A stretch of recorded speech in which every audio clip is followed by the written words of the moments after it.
السلام علیکم دوستو، آج ہم ڈاکٹر سسلر صاحب کے جس نمک پر بات کرنے والے ہیں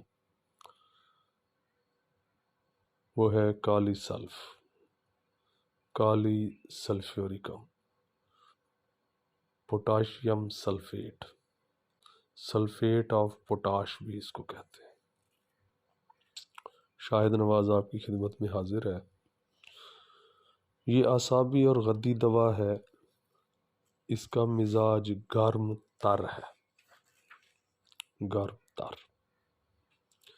نظریہ مفرد الاعضاء کے تحت یہ دوا دماغ و اعصاب پر اثر کرتی ہے اور انہیں تحریک دیتی ہے، شدید صفراوی امراض کو دور کر کے بدن میں رطوبات کو بحال کرتی ہے، اس لیے یہ یقینی اعصابی اور غدی دوا ہے۔ یہ نمک بیرونی جلد اور بلغمی جھلیوں کی اوپر کی تہہ کے عوارض میں بہت کام آتی ہے۔ اس نمک کی کمی کی نمایاں علامات میں یہ ہیں کہ زبان پر زرد اور چکنی تہہ جم جاتی ہے۔ اسی طرح بلغمی جھلیوں سے بھی اخراجات زرد یا سبز رنگ کے ہوتے ہیں۔ یہ نمک خلیات اور ریشوں کی درمیانی رطوبتوں، اعصاب و عضلات، بلغمی جھلیوں کی بالائی تہہ اور خون کے ذرات میں پایا جاتا ہے۔ خون کے ذرات میں پائے جانے والے فولادی جزو اور کالی سلف کے باہمی عمل سے آکسیجن پورے جسم کے تمام خلیات تک پہنچتی ہے، اس لیے خلیات کی نشو و نما کا بڑا انحصار اس نمک کے صحیح توازن پر ہے۔ اس لیے کالی سلف کو ہم آکسیجن کیریئر بھی کہہ سکتے ہیں۔ اس نمک کی کمی سے بوجھل پن، تھکن، دوران سردی، ڈر، دانتوں کے درد، سر کے درد یا دیگر اعضاء میں جگہ تبدیل کرنے والے درد کی علامات ہو سکتی ہیں، جن میں تازہ اور کھلی ہوا سے آفاقہ ہوتا ہے اور بند کمرہ میں اور گرمی سے یا شام کے وقت کیفیات زیادہ شدت اختیار کر لاتی ہے۔ جن امراض میں جسم سے بھوسی بہت اترتی ہو، ان میں اس دوا کا استعمال بہت مفید ہوتا ہے۔ ورموں کا دوسرا درجہ جب زرد رنگ کی پیپ کا اخراج شروع ہو چکا ہو یا ایسا آشوب چشم جس میں زرد رنگ کا مواد خارج ہوتا ہو، ان تکالیف میں بھی یہ دوا اکسیر کا کام کرتی ہے۔ شدید کھانسی یا سانس کی نالیوں کی اندرونی جھلیوں پر اثر کرنے والا ایسا نمونیا جس میں سینہ میں بلغم کھڑکتی ہو اور اخراج زرد رنگ کا ہو رہا ہو، تو اس کے آخری درجے تک میں یہ دوا بہت کام آتی ہے۔ وجل مفاصل کا ایسا عارضہ، آرتھرائٹس کا ایسا عارضہ جس کے درد جگہ تبدیل کرتے رہیں اور گرمی سے بڑھیں، اس کے لیے بھی اس دوا کا استعمال بہت مفید ہوتا ہے۔ اگر بیرونی جلد اور لعاب دار جھلیوں کی بالائی تہہ کے خلیات کو آکسیجن مناسب طور پر فراہم ہوتی رہے تو ان کا ڈھیلا پن بحال رہتا ہے۔ اس مقصد کے حصول میں کالی سلف سے بڑی مدد ملتی ہے اور ناکارہ کیسوں کی تباہی اور ان کی جگہ نئے کیسوں کے بننے کا عمل صحیح طور پر شروع ہو جاتا ہے۔ اگر ہم سر کی طرف جائیں، اچھا ایک بات اور آپ کو اس پہ پہلے بتاتا چلوں کہ یہ سورا، سفلس اور سائیکوسس تینوں میازموں کے بد اثرات کو دور کرتی ہے۔ گردے کے فیل ہو جانے میں کالی سلف بہت مفید دوا ہے۔ اس کے مریض آسانی سے ٹھنڈ سے متاثر ہو جاتا ہے۔ اس کا مریض ذہنی اعتبار سے غیر حاضر دماغ ہوتا ہے۔ مریض کو موت کا، لوگوں کا اور گرنے کا خوف ہوتا ہے۔ کالی سلف کا مریض بآسانی اور معمولی باتوں پر ڈر جاتا ہے۔ کاروبار سے، محفل سے، کام کرنے سے نفرت ہوتی ہے۔ کالی سلف کا مریض بہت چڑچڑا ہوتا ہے۔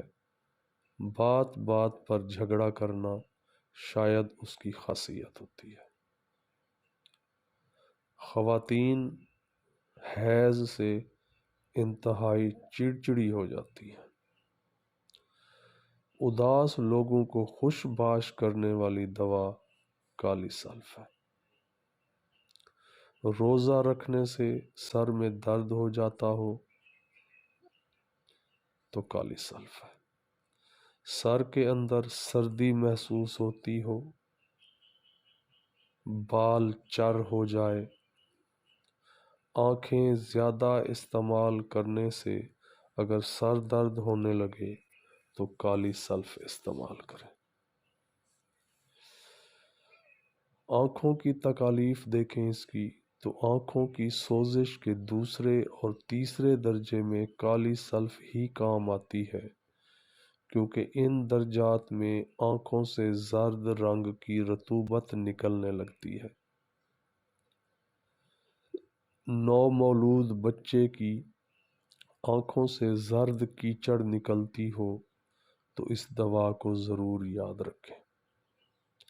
نظر کمزور ہوتے ہوتے اندھا پن ہو جائے، مریض کو روشنی کے گرد مختلف رنگوں کے دائرے دکھائی دیں، آنکھوں کے پپوٹے متورم ہو جائیں تو کالی سلف کو کبھی مت بھولیں۔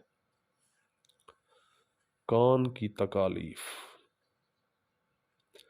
کان بہتے ہوں اور زرد اخراج ہوتا ہو، کانوں کے پیچھے ایگزیما ہو جائے، درمیانی کان کے نزلے میں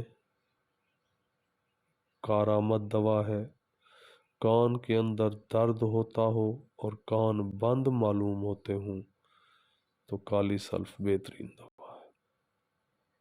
اگر ہم اس کو ناک کی تکالیف میں دیکھیں تو ناک کے پردے میں کینسر ہو جائے، ناک سے زرد رنگ کا بلغم نکلتا ہو، ایڈینائڈ کے آپریشن کے بعد ناک بند رہتی ہو، ناک سے بدبو آنے پر کالی فاس کے ساتھ ملا کر استعمال کر سکتے ہیں اس کو۔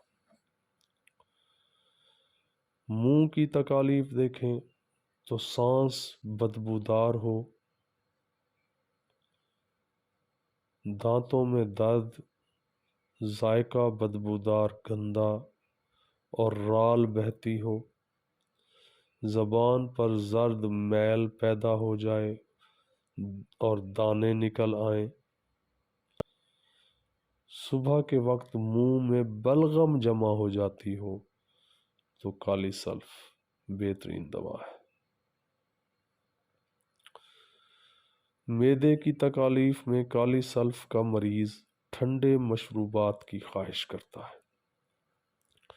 معدے سے غذا حلق تک چڑھ آتی ہو ایسڈ سلف کی طرح اور مقام معدہ پر بے چینی اور گھبراہٹ معلوم ہوتی ہو تو کالی سلف کو مت بھولیے گا۔ جگر بڑھ جائے، یرکان ہو جائے، جگر میں درد ہو، نارمل پاخانے کے بعد دست آتے ہوئے معلوم ہوں تو کالی سلف بہترین دوائی ہے۔ اب خاص طور پہ آج کل جو عام مرض ہے کہ پیٹ میں پانی پڑ جائے تو کالی سلف کو یاد رکھیں۔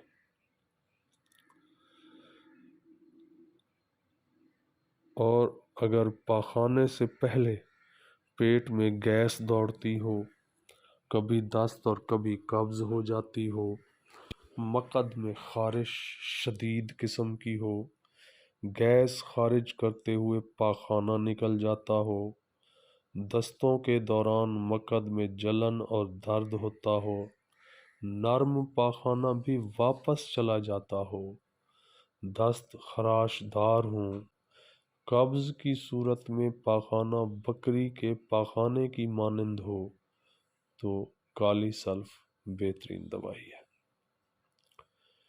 پیشاب کی بے سود حاجت ہو، گردوں کا ورم اور درد ہو، پیشاب مشکل اور تکلیف سے قطرہ قطرہ خارج ہو، پیشاب بدبودار ہونے کے ساتھ ساتھ البیومن ملا ہوا ہو، سوزاک ہو جس کا اخراج سبزی مائل ہو، پیشاب کی نالی میں کاٹنے والا درد ہوتا ہو تو کالی سلف بہترین دوائی ہے۔ نامردی ہو، اعضائے تناسل کا تناؤ کمزور ہو، سوزاک کے دب جانے سے فوطے، سوجن، سختی، سوزش اور درد کا شکار ہوں، جنسی خواہشات کم ہو چکی ہوں تو کالی سلف کو یاد رکھیں۔ اگر خواتین کی تکالیف میں دیکھیں تو رحم کا سرطان ہو جائے، ابارشن کا مزاج ہو، لیکوریا اخراج زرد سبزی مائل بدبودار ہو اور خراش پیدا کرنے والا ہو، حیض مقدار میں کم اور دیر سے ہوتے ہوں، حیض آنے پر درد ہوتا ہو جو بعض اوقات غشی پیدا کر دے، یہ خاص علامت ہے، بیرونی اعضائے تناسل پر خارش اور جلندار خارش ہو، حیض کے دنوں میں پیٹ کے اندر وزن محسوس ہوتا ہو، حیض ہر 3 ہفتے بعد ہو جاتا ہو اور بہت زیادہ ہوتا ہو تو کالی سلف کو یاد رکھیں۔ اگر ہم دل کی تکالیف میں دیکھیں تو دل پر چربی چڑھ گئی ہو، دل کے مقام پر درد ہوتا ہو، دل کی دھڑکن بہت تیز ہو جاتی ہو درد کے ساتھ، سانس کی تکالیف میں بھی یہ اونچے درجے کی دوا ہے، چھاتی سے بلغم کی آوازیں آتی ہوں، یہ دوا بلغم کو آسانی سے خارج کرنے کی صلاحیت رکھتی ہے، حلق کے اندر بلغم پھنسی ہوئی ہو اور کرونک برونکائٹس کا عارضہ ہو تو کالی سلف بہت بہترین دوائی ہے۔ دونوں کندھوں کے درمیان اور چھوٹی کمر میں درد اور اکڑاؤ ہو، اعضاء میں ٹھنڈک ہو اور اکڑاؤ ہو، ہاتھ اور پیر ٹھنڈے ہوں، کولہے کے جوڑ کی ٹی بی ہو جائے تو کالی سلف کا مقام کالی فاس سے اونچا ہوتا ہے، ناخنوں کی گروتھ کو بھی کالی سلف کی کمی متاثر کرتی ہے، کالی سلف کا مریض صبح سویرے اٹھتا ہے، آدھی رات کے بعد اس کی نیند غائب ہو جاتی ہے، خواب ڈراؤنے آتے ہیں، رات کو نیند میں چلنے کی بیماری ہو تو سلیشیا کے ساتھ ملا کر دینے سے یہ عارضہ ٹھیک ہو جاتا ہے۔ یہ دوا ہر قسم کے بخاروں میں کام آتی ہے کیونکہ اس دوا کے دینے سے پسینہ آنے لگتا ہے، اس طرح بخاروں کی شدت ٹوٹ جاتی ہے۔ اینالجیسک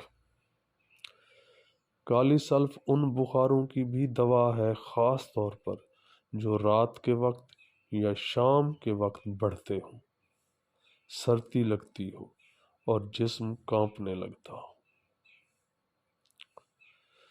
کالی سلف کے مریض کی جلد جلتی ہے اور خشک ہوتی ہے۔ اگر سورائسس ہو جائے تو کالی سلف بہترین دوائی ہے۔ جلدی اخراجات زرد رنگ کے ہوں تو بھی کالی سلف بہترین دوا ہے۔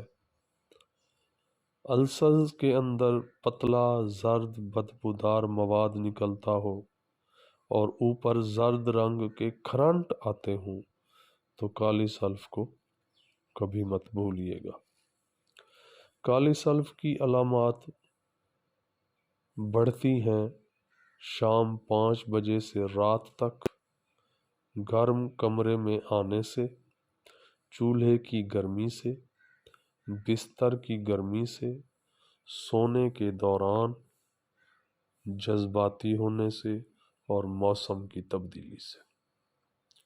جبکہ کالی سلف کی علامات کم ہو جاتی ہیں ڈکار لینے سے، فاقہ کرنے سے، گیس خارج کرنے سے، کھانے کے بعد ٹھنڈی چیزوں سے، کھلی ہوا میں جانے سے، حرکت کرنے سے، کپڑا اتارنے سے اور کھلی فضا میں چلنے پھرنے سے اس کی علامات کم ہو جاتی ہیں۔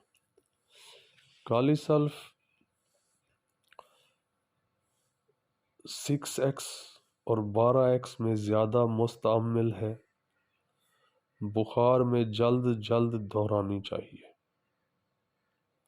اور بھوسی اور سر کی بیماریوں میں بیرونی طور پر بھی اس کو تیل میں ملا کر استعمال کرنا مفید ہوتا ہے۔ کالی سلف کی ہومیوپیتھک میں جو متبادل ادویات ہیں وہ کالی میور اور پلسلٹیلا ہے۔ کالی سلف ان کے ساتھ مل کر بہت اچھا کام کرتی ہے۔ تو دوستو یہ تھی کالی سلف۔ کالی سلف اور کلکیریا سلف یہ خاص طور پر جلدی امراض میں بہت اچھا کام کرتی ہے۔ امید ہے آپ کو کالی سلف سمجھ آ گئی ہوگی اور آپ اس کو آسانی سے پہچان سکتے ہیں اور استعمال کر بھی سکتے ہیں، کروا بھی سکتے ہیں۔ کوئی سوال ہو تو کمنٹ سیکشن میں لکھ دیجئے گا، انشاءاللہ جواب دینے کی کوشش کروں گا۔ آپ سب کے لیے بہت ساری دعائیں۔ اللہ آپ کو صحت اور تندرستی والی زندگی عطا فرمائے۔ دعاؤں میں یاد رکھیے گا۔ اللہ حافظ۔ السلام علیکم۔